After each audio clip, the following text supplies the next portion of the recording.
Assalamualaikum warahmatullahi wabarakatuh. Waalaikumsalam warahmatullahi wabarakatuh.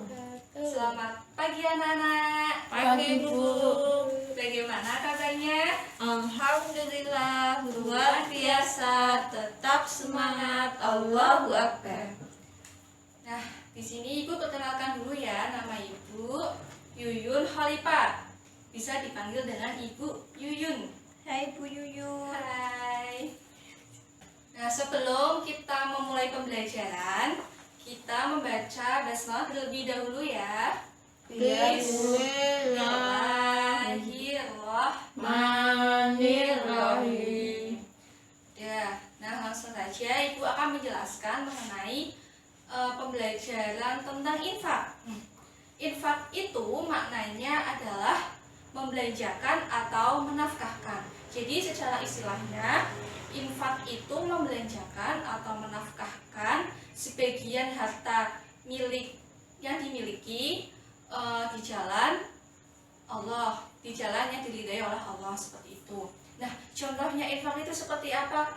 Infak itu contohnya seperti membelanjakan harta kita untuk pembangunan masjid, musola, madrasah, atau di jalan.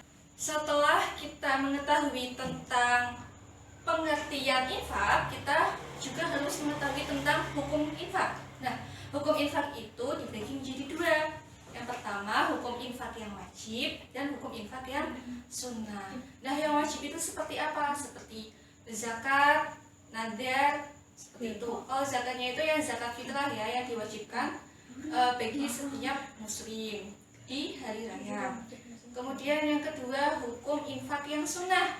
Nah, hukum infak yang sunnah itu contohnya mengasih harta kita kepada orang fakir miskin yang muslim ya.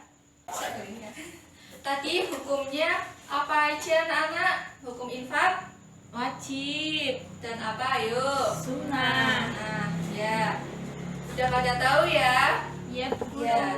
Nah, sekarang Ibu akan menjelaskan bagaimana tata cara infak dan sedekah. Tadi kan mengenai sedekah sudah dipaparkan oleh Ibu Hima. Sekarang Ibu Yuyun akan menjelaskan tata cara sedekah dan infaknya.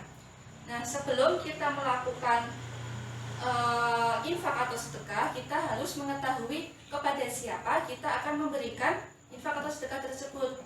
Nah, pertama urutannya itu dari keluarga kita, yang kedua anak yatim, ketiga tetangga kita yang jauh maupun yang dekat, yang keempat itu ada sahabat atau teman, yang kelima ibnu sabil.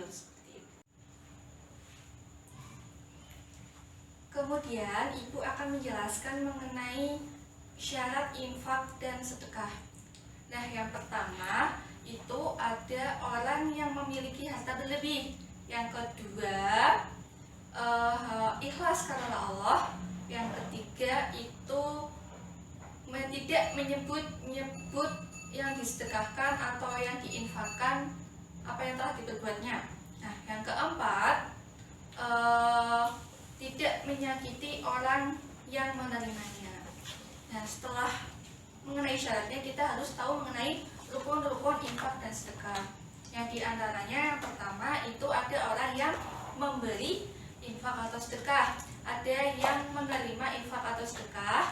Yang ketiga, ada barang yang diinfakkan atau disedekahkan, kepemilikannya sendiri dan ada manfaatnya.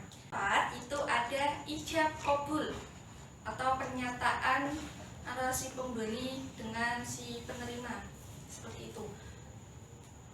Selanjutnya, sebelum kita melakukan infak atau sedekah, kita juga harus memperhatikan hal-hal yang penting seperti diharamkannya mengungkit pemberian infak atau sedekah tersebut dan tidak boleh menyakiti orang yang menerimanya.